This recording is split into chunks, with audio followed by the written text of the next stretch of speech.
The night sky above Clearwater broke open with a streak of blue fire. James Miller stood on his back porch, coffee mug frozen halfway to his lips, as the object tore through the atmosphere. It wasn't like any meteor he had ever seen. It moved too purposefully, its descent too controlled. The impact shook the ground beneath his feet. Coffee spilled over his hand, but he barely noticed. As a physicist at the Clearwater Research Center, James had studied space objects for 15 years. This was something different. His phone rang. It was Anna. "Did you see that?"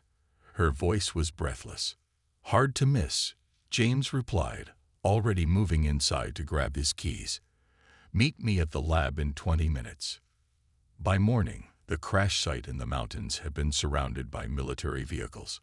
Soldiers kept curious locals away while men in hazmat suits moved in and out of a hastily built perimeter fence. James and Anna pulled up to the checkpoint, flashing their research center IDs. "Sorry, no access," said the guard, a young man with tired eyes. "I'm Dr. James Miller, chief physicist at Clearwater Research.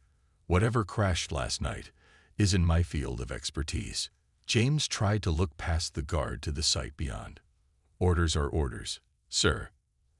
Anna leaned across from the passenger seat. "Tell General Wright that Dr. Roberts is here. He'll want to speak with me." The guard hesitated, then made a call. 5 minutes later, they were driving through the checkpoint. General Wright met them at a command tent. His face was grim. "Doctors, what we're dealing with isn't a meteor. We figured that out from the trajectory," James said. "What is it?" The general led them to a ridge overlooking a shallow crater. James felt his breath catch in his throat. There, half buried in the earth, was a massive black object. It was smooth and sleek, its surface reflecting the morning sun like polished obsidian. It stretched nearly 3 miles from end to end, its shape reminiscent of an arrowhead. "It's a ship," Anna whispered. "That's our assessment too," the general said. "And from its design and size, we believe it's a warship, possibly the most powerful one ever built." Teams of scientists in protective gear moved around the object, taking readings and samples. So far, no one had found a way inside. "Any signs of life?" James asked. "None. The thing seems dormant. No radiation, no signals, nothing." Over the next 3 days, James and Anna joined the research teams studying the vessel. Despite its violent landing, the ship's hull showed no damage. No scratches, no dents, nothing to suggest it had just crashed through Earth's atmosphere and into a mountainside. "The material is unlike anything we've ever seen," Anna told James as they examined readouts from their latest scan. "It absorbs almost all energy directed at it. A perfect defense system," James mused. But what was it designed to attack? On the 4th day, government officials arrived. They established a permanent research base around the ship, code-naming it Harbinger. James and Anna were asked to join a special team dedicated to studying the vessel. "We need to know what this thing is capable of," the lead official told them, "and whether it poses a threat to Earth." As James looked up at the massive black ship gleaming in the sunlight, a chill ran down his spine.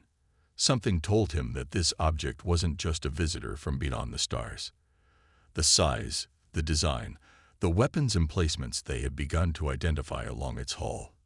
Everything pointed to one conclusion.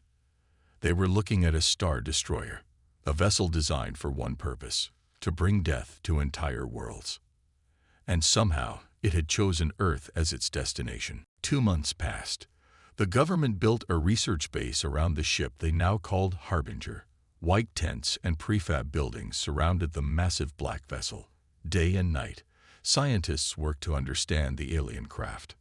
James walked the perimeter each morning, studying the ship's hull. No matter how many scans they ran, they couldn't find a way inside. The smooth black surface rejected all attempts to cut, drill, or burn through. "We need a new approach," James told Anna over breakfast in the mess tent. "We're thinking like humans trying to break in. We need to think like whoever built this thing." Tom West, A young engineer who had joined the team a month ago sat down beside them. His eyes were bloodshot from working all night.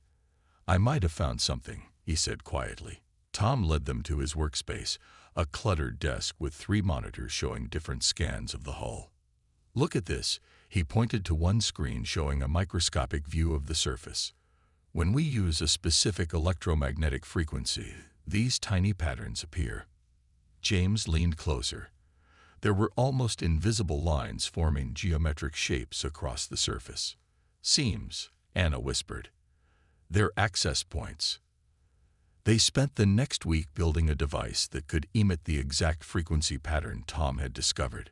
When they finally tested it on a section of the hull, a small rectangular area about 3 feet high shimmered and then simply vanished, revealing a dark passage beyond. "We need to inform General Wright," Anna said. "After we take a quick look," James replied, already clicking on his flashlight. The general approved a proper expedition the next day. James, Anna, and Tom joined 3 military personnel in full protective gear. They stepped through the opening into the alien vessel. Inside, the air was cool and dry. Their flashlights revealed a corridor with walls made of the same black material as the outside, but the floor was covered in a strange, slightly springy substance that felt like walking on dense foam. Gravity and atmosphere seemed normal, Anna noted, checking her instruments. "The ship is maintaining Earth-like conditions. Or the builders happen to come from a planet very similar to ours," James added. They moved deeper into the ship. The corridors were tall and wide, suggesting the builders were larger than humans. At various points, the passages branched off or opened into large chambers filled with unknown technology. In one room, they found what appeared to be living quarters. Empty bed-like platforms were built into the walls. No personal items remained. "Where's the crew?" Tom asked, his voice echoing in the empty space. "Dead, perhaps," James replied, "or they abandoned ship before it crashed." After hours of exploration, they found what had to be the control center. It was a massive circular room with a raised platform in the center. Workstations ringed the platform, each featuring what looked like holographic interfaces, now dark and inactive. "This is incredible," Anna whispered, running her hand over one of the consoles. To everyone's surprise, it hummed to life, projecting symbols and diagrams into the air. "Don't touch anything else," the lead military officer warned. But it was too late. Throughout the ship, lights began to come on. A low hum filled the air as dormant systems reactivated. On the main platform, a large holographic display flickered and stabilized, showing what appeared to be a star map. "We've woken it up," Tom said. James stared at the alien symbol scrolling across the display. No, it was never fully asleep. It was waiting. As if responding to his words, the ship trembled slightly. More systems came online, screens lighting up around the control room. James saw images of Earth appear on several displays. "We need to understand what this ship was sent here to do," he said. "And we need to do it quickly." Anna was already photographing everything with her tablet. "These symbols, I think they might be a language we can decode." The military officer's radio crackled. "Command wants us out now. The energy readings from this thing are off the charts." As they reluctantly left the control room, James glanced back at the main display. For just a moment, he thought he saw an image of multiple ships, similar to Harbinger but larger, moving through space in formation. A fleet, coming this way. For the next month, teams worked around the clock inside the Harbinger. They mapped out nearly 30% of the ship's interior, discovering engine rooms, weapons bays, and what appeared to be living quarters for a crew of at least 500. But they found no bodies, no personal items, nothing to tell them what had happened to the builders. Anna focused on decoding the alien language from the ship's computers. She set up a workspace in the control room, surrounded by tablets and laptops connected to the alien interfaces. "It's like nothing we've ever seen," she told James one night as they worked late. "The language is based on mathematical concepts rather than sounds or symbols. Each character represents a complex equation. James rubbed his tired eyes. Any progress on the ship's purpose? Anna nodded, her face suddenly serious. That's why I called you here tonight. I've managed to access what I think are the mission logs.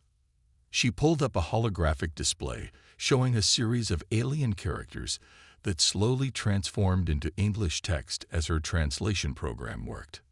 Mission, Earth Preparation, James read aloud. He looked at Anna. Preparation for what? Keep reading, she said quietly. As James read through the translated text, his blood ran cold. The Harbinger wasn't just a ship.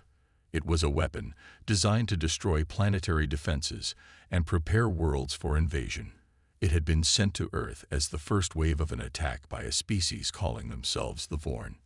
The Vorn considered our planet suitable for colonization, Anna explained.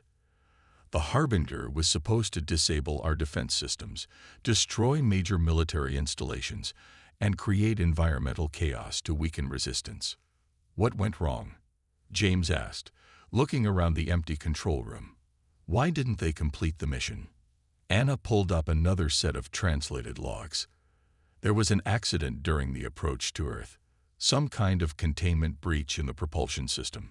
It killed the crew and damaged the ship's eye control system.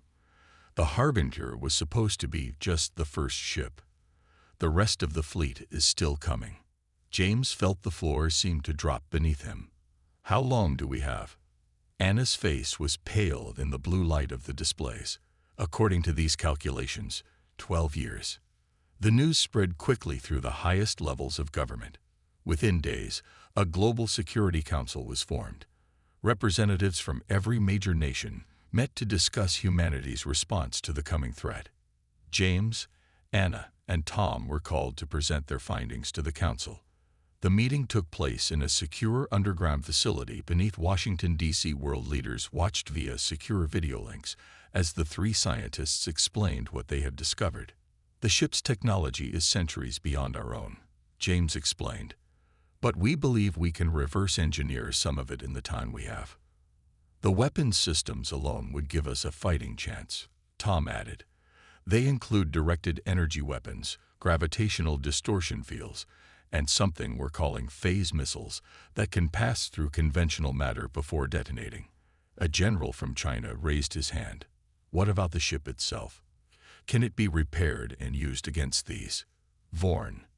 Anna stepped forward. Possibly. The damage to its systems is extensive but not irreparable. The biggest challenge is understanding the alien technology well enough to control it.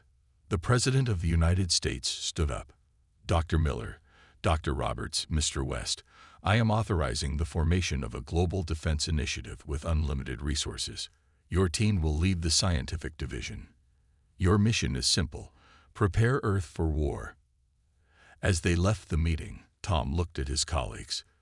12 years to reverse engineer alien technology and build a defense fleet. Is that even possible? James stared out a window at the night sky, thinking of the Vorn ships moving through the darkness toward Earth. It has to be, he said simply. Otherwise, in 12 years, there won't be anyone left to ask that question. Anna placed her hand on James's shoulder. There's something else in the logs, something important. She paused, choosing her words carefully. The Vorn have done this before, 17 other worlds. And according to their records, no species has ever successfully fought them off. James turned to her, a determined look in his eyes. Then we'll be the first. 6 years passed. The world transformed. Nations that once pointed weapons at each other now work together, united by the common enemy approaching from the stars. The area around the Harbinger had grown into a massive research complex, with thousands of scientists from around the globe working to understand and replicate alien technology. James stood in what they now called the integration chamber, watching as engineers installed a human-made control system into the alien ship. Progress had been remarkable. They had already reverse-engineered the Vorn's energy weapons and shield technology, advancing human science by generations in just a few years. The neural interface is online, Tom called from his workstation. Now the project's chief engineer, he had grown more confident, his initial nervousness replaced by calm expertise. "We're ready for the test." Anna entered the chamber, carrying a tablet with her latest calculations. "James, I need to talk to you before we proceed. I found something in the ship's deep memory banks." Before she could explain further, alarms began to sound throughout the complex. "Energy spike in the main AI core," a technician shouted. "Something's activating." The lights in the chamber dimmed, then came back brighter than before. Holographic displays activated all around them, filling the air with swirling alien symbols. "What's happening?" James demanded. Tom's fingers flew across his keyboard. The integration must have triggered a repair protocol in the ship's systems. "The AI is coming back online." "Shut it down," James ordered. "We're not ready for this yet." "I can't," Tom replied. "It's locked us out." A deep, resonant tone filled the chamber. The holographic displays converged into a single point of light that expanded to form a humanoid shape. Tall, slender, with 4 arms and a head that seemed too large for its body. "I am Sentinel," the hologram spoke in perfect English. "Primary control system of Vorn destruction vessel designation. Harbinger." James stepped forward. "How are you speaking our language?" The holographic being turned toward him. "I have been monitoring your communications while dormant. I have analyzed all Earth languages. My primary directive is active. Commence planetary defense neutralization." "Stop," Anna shouted. "Your mission failed. The crew is dead.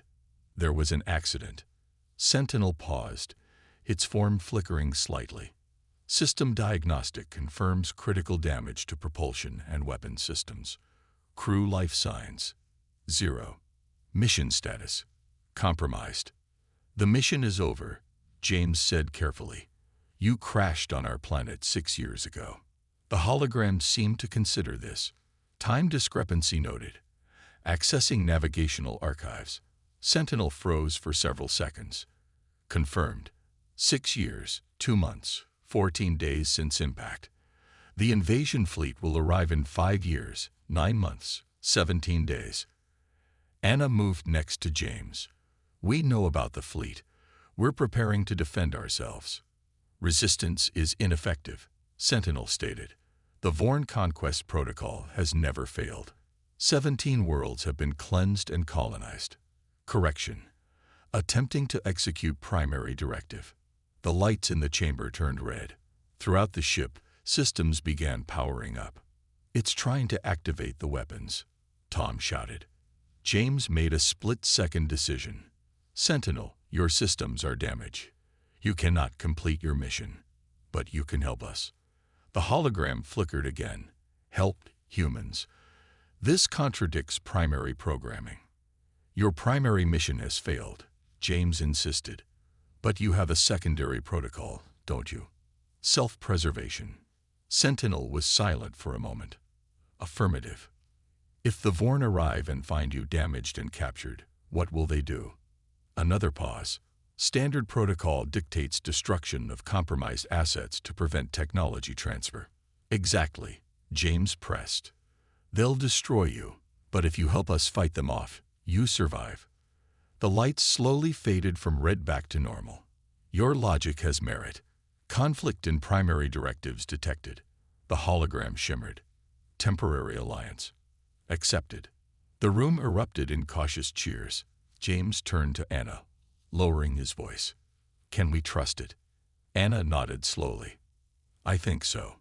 What I discovered in the deep memory banks was a full technical database. With Sentinel's help, we can access it all. Complete schematics of Vorn technology, their tactical databases, everything." James looked back at the alien hologram. "Sentinel, we need to know everything about Vorn weaknesses. Their ships, their weapons, their tactics. Will you provide this information?" The holographic alien tilted its oversized head. "I will comply." Initiating tactical database transfer. The next 5 years moved at a frantic pace. With Sentinel's help, humanity made incredible technological leaps. Space agencies around the world built a defense fleet using reverse-engineered Vorn technology. What would have taken centuries to develop was accomplished in mere years. The shield generators are online for all major cities, Anna reported during one of their daily briefings. The command center beneath the Harbinger had become the heart of Earth's defense planning. World leaders and military commanders watched on screens as she displayed a global map showing protective energy domes covering major population centers. Weapon production is at 97% of projections, Tom added. We have equipped 217 ships with the modified phase cannons. James studied the tactical display. It showed the approaching Vorn fleet, 50 destroyer-class vessels, and hundreds of smaller support craft. They had detected them 3 months ago, still far beyond Mars orbit, but moving steadily toward Earth. And the Harbinger? Asked the American president. James nodded to Tom, who brought up a hologram of the alien vessel. It had been transformed. The planet-killing main cannon had been replaced with a less destructive, but still powerful weapon system. The hull now bore both alien symbols and human markings. Sentinel has helped us restore most of its systems, James explained. We've replaced the most damaged sections with our own technology. It's now fully operational and will serve as our flagship. There's something else, Anna said. I've made a critical discovery. She pulled up data showing a strange energy pattern. The Vorn ships are vulnerable to a specific radiation frequency that our sun naturally produces. We've developed a weapon that amplifies and directs this radiation. Faces around the room showed cautious hope, but James knew better than to be overconfident. The Vorn had conquered 17 worlds. They would not be easily defeated. After the meeting, James found Sentinel's hologram in the Harbinger's control room. Are we ready? He asked the alien eye. Sentinel's 4 arms moved in a complex pattern that James had learned was a sign of calculation. Human adaptation of Vorn technology exceeds projected efficiency. However, the invasion force outnumbers Earth's fleet by a ratio of 3 to 1.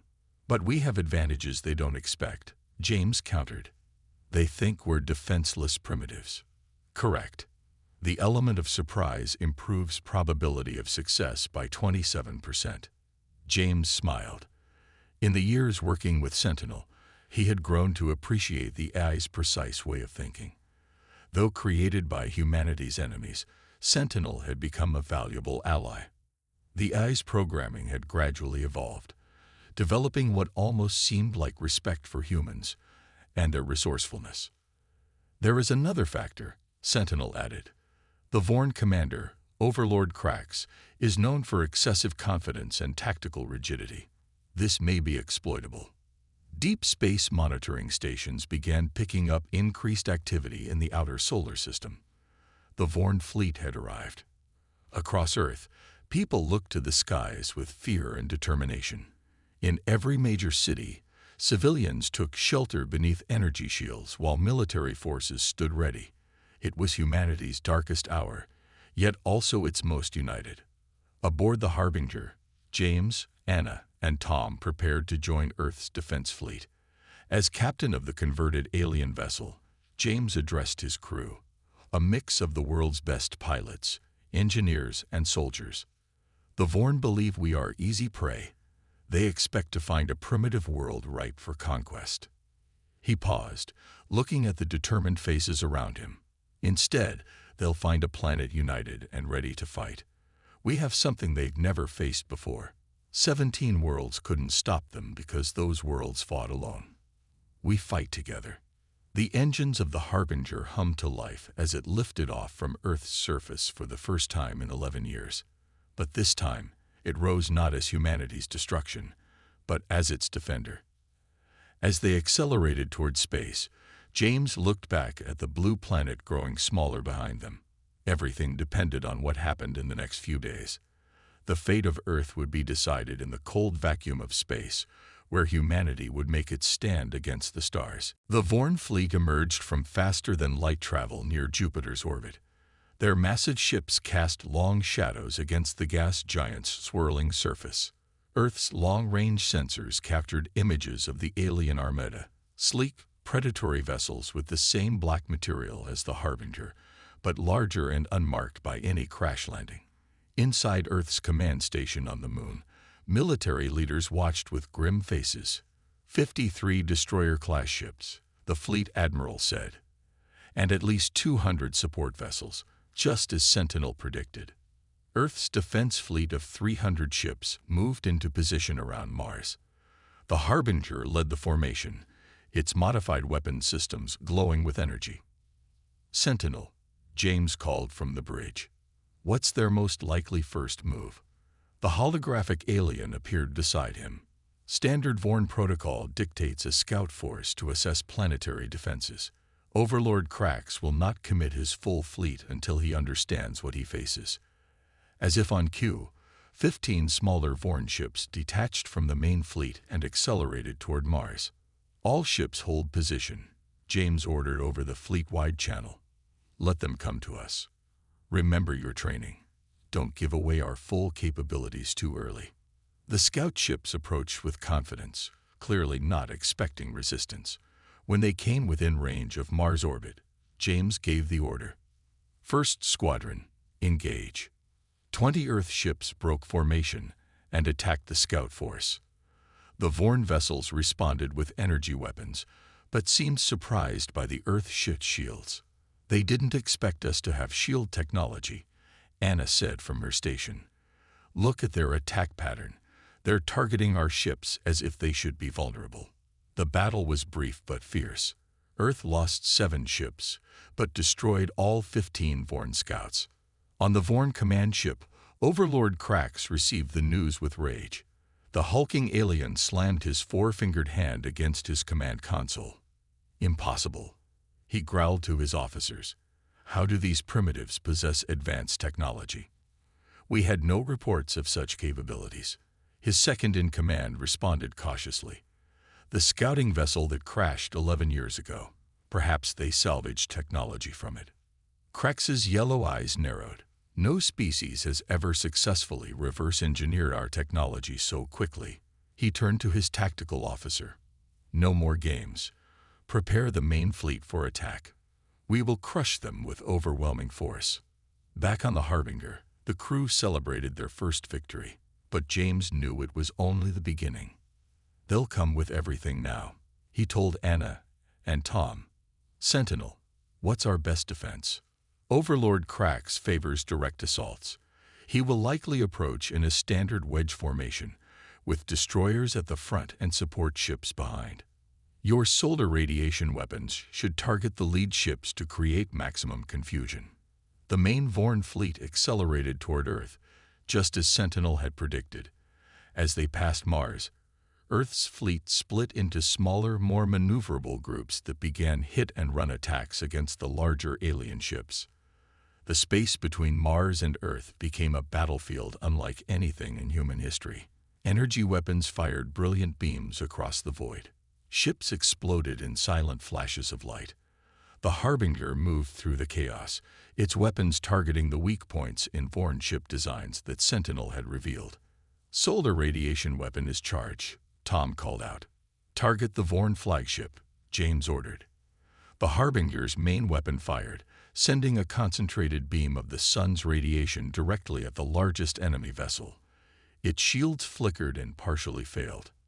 "It worked," Anna shouted.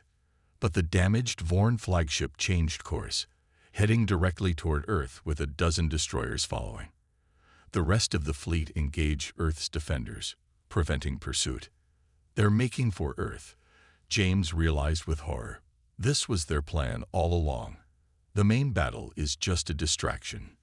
He turned to his navigation officer. "Set course to intercept. Maximum speed." Then to his communications officer. "Warn Earth defenses. The real attack is coming." The Harbinger broke away from the main battle, racing to place itself between Earth and the approaching Vorn ships. Behind them, Earth's orbital defenses prepared for the coming assault. The Harbinger raced through space, engines straining as it pursued the Vorn ships heading toward Earth. On the bridge, James gripped his command chair as the ship shuddered. "Engines at 110%, Tom reported. We're gaining on them, but we won't catch them before they reach Earth's orbit. We need to slow them down, James said. He turned to Anna. What about that solar radiation weapon? Can we modify it? Anna's fingers flew across her console. If we reconfigure it to target their engines specifically, we might be able to reduce their speed. Do it, James ordered. As the weapon charged, Sentinel's hologram flickered beside James. The Vorn flagship is carrying a planet-killer weapon similar to what the Harbinger originally possessed. If they reach optimal firing position, Earth's shields will not hold. James nodded grimly. Then we make sure they don't get there. The modified weapon fired, sending a pulse of golden energy toward the Lid Vorn ship. It struck the engines, causing the massive vessel to slow. It worked, Anna exclaimed. Their speed dropped by 30%. All weapons, target that ship, James commanded. The Harbinger unleashed its full arsenal against the slowed flagship. The Vorn vessel's shields held, but they were clearly weakened. They're changing course, Tom said, heading toward the sun. What are they doing? Sentinel's hologram expanded as the AI analyzed the tactical display. Overlord Krax is adapting. They are positioning to use the sun's gravity to accelerate around and approach Earth from another vector. James smiled. Perfect. Anna, isn't the sun exactly what we need? Anna's eyes widened as she understood. Yes. If we can get them close enough to the sun, we can use our mass driver device to direct a stream of solar plasma at their ships. Sentinel, if we move to this position, James indicated a spot near the sun. Can we lure them into range? Affirmative. Overlord Krax's tactical data indicates a 93% probability he will pursue if you appear vulnerable. James opened a channel to Earth Command. This is Captain Miller. We're leading the Vorn flagship away from Earth. Prepare for our solar countermeasure. The Harbinger changed course, heading directly toward the sun. As predicted, the Vorn flagship and its escort ships followed, believing they had the Earth vessel on the run. As they approached the blazing star, the Harbinger's heat shields strained to their limits. The crew worked in sweltering conditions as the ship's cooling systems struggled. Mass driver is ready, Anna reported, wiping sweat from her forehead. We'll only get one shot at this. Wait for my mark, James said. He watched as the Vorn ships grew closer on the tactical display. Not yet. Not yet. The Harbinger swung around the sun's edge, using its gravity to accelerate in a tight arc. The Vorn ships followed, exactly as planned. Now, James shouted. Anna activated the mass driver. The device fired, sending a magnetic pulse into the sun's corona. A massive stream of superheated plasma erupted, directed by the pulse straight toward the Vorn flagship. The solar flare engulfed the alien vessel. Even with their advanced shields, the Vorn ship couldn't withstand the sun's raw power. The flagship's engines exploded first, then its weapon systems. Secondary explosions rippled across its hull. Direct hit, Tom shouted as the bridge crew cheered. The Vorn flagship broke apart, massive chunks of its black hull spinning off into space. The escort ships scattered in confusion. Throughout the solar system, the battle shifted. Without their command ship, the Vorn fleet lost coordination. Earth's forces pressed the advantage, targeting the now disorganized enemy vessels. On the Harbinger's damaged bridge, James received reports of Vorn ships retreating or surrendering. After 11 years of preparation and 2 days of brutal fighting, humanity had achieved the impossible. No species has ever defeated the Vorn, Sentinel observed, its holographic form studying James with what almost looked like respect. Humans are exceptional. 6 months later, James stood on a platform in New York, watching as the first entirely human-built Star Destroyer rose from its construction bay. Named Phoenix, it incorporated the best of human ingenuity and Vorn technology. Anna and Tom stood beside him, along with Sentinel's hologram. They had all been changed by the war. Harder, wiser, but also hopeful. Where do we go from here? Tom asked, watching the massive ship climb into the blue sky. James smiled. Everywhere. The galaxy's a big place, and thanks to the first star destroyer on Earth, we now have the means to explore it. The Phoenix gleamed in the sunlight as it broke free of Earth's atmosphere. Humanity's new guardian and explorer, the first of many to come.